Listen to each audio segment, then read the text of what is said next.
verse 7. Are you there? Are you there? All right. Together, let's read verse 7 together. The fear of the Lord is the beginning of what? But what? Read that scripture again. Read that verse again. Let me hear loud and clear.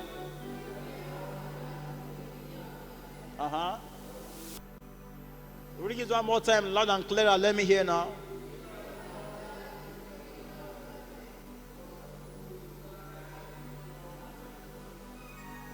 So, by definition of the Bible, who is a fool? Talk to me, church. And what? Those who despise what? What is wisdom? Application. What is instruction? What is knowledge? Information. So those who despise knowledge,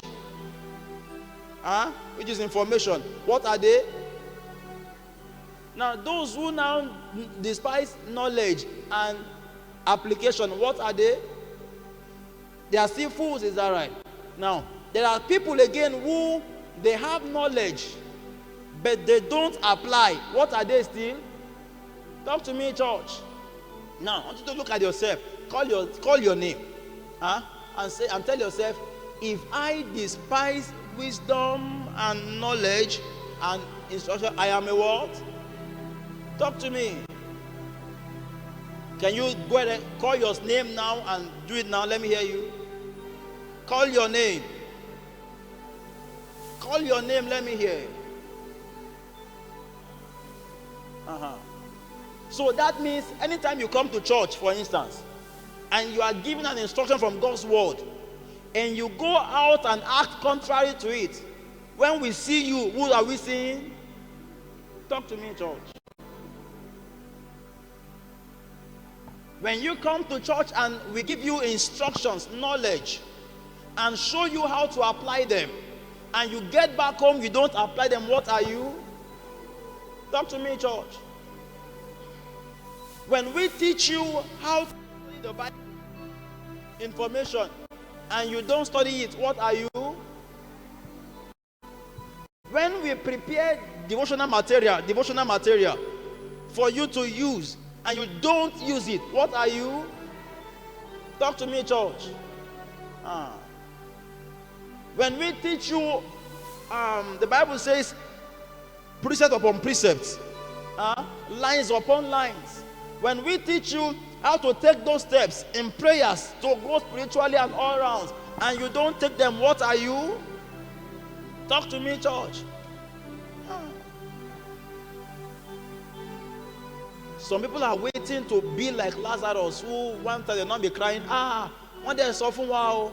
Please, for those who are our mommy, our Yaomi, please go and tell somebody to go and tell them.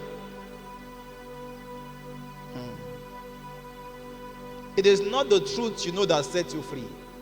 It is the truth that you do what? And what? The truth that you do what? You know, and you do what? You apply. As I round up, take note of these 3 points. How to benefit from the book of Proverbs. I will not tell you, get home tonight and read 1 chapter every day. I will not tell you that. But I have shown you what the book will do to you. That is what? Knowledge. Is that right? So you're on your journey to being wise. If you now get back home, the next 1 week, 2 weeks, 1 month, 3 months, 1 year, you don't read it, what are you? Don't say you are a fool. What are you? Say I am. What are you? Ebami sorrow. Okay. How to benefit from the book of Proverbs. Number 1, study it. Can you work with church? Study it. First, maybe, okay, I've done this several times. I won't be going back to that again. Number 2, take the instructions as it is. Come up with church. There's a exegesis. Who knows that word? Who knows that word? No Bible scholar who knows that word. Exegesis is breaking down the scripture. Like you break it down. You're looking for the Hebrew word, the Greek word, and then when you are called to explain the Bible, you're trying to sound deep. You're trying to sound like that you have. It is Bishop David Abioye that said, too much exegesis leads to paralysis. Leads to what? Simple. The Bible says, honor your father and your mother. So that what? It is simple. Honor. Don't try to be looking for explanation. What if my parents don't cigar? The Bible says simple. Honor. Hallelujah.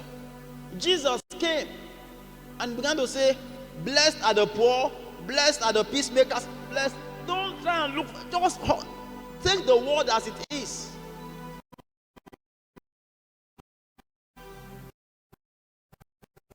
They are trying to. No, the Bible is the simplest book on earth. No, church. It's the simplest book on earth. The simplest. Personally, I don't listen to a lot of people who try to sound deep. I don't listen to them. At the end of the day, I will sit for 3 hours and I don't hear what. There's nothing one point I can pick out. And our generation, we are so few people who are trying to sound deep. I was listening to a man that was yesterday.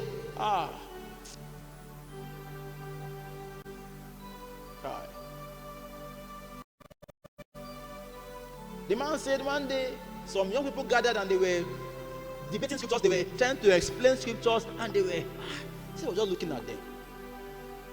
When they now finished, we were talking about they're trying to explain miracles, trying to explain signs, they were trying to sound deep. When they finished, the man said, I've heard everything you said. So when you know scripture, say, yeah, come. Let's go to the village. Let's go where there are demons, where there are sick people. These things that you know, Abi, let's go and heal people. Let's go and deliver people in the village. Let's go. Nobody followed him. Number 3, how to make the best of the book of Proverbs. Act on it. What did I say, church? What did I say, church? Act on it. It will help you build a solid home. It will help you to be smart and to be wise. It will help you know how to live in unique places. It will help you know how to live among people of authority. It will help you throughout your journey on earth. The book of Proverbs is a code, a book of mysteries. I have shown you what it will do to you, and I've shown you how to unravel the mysteries. Get back home and sit down with it.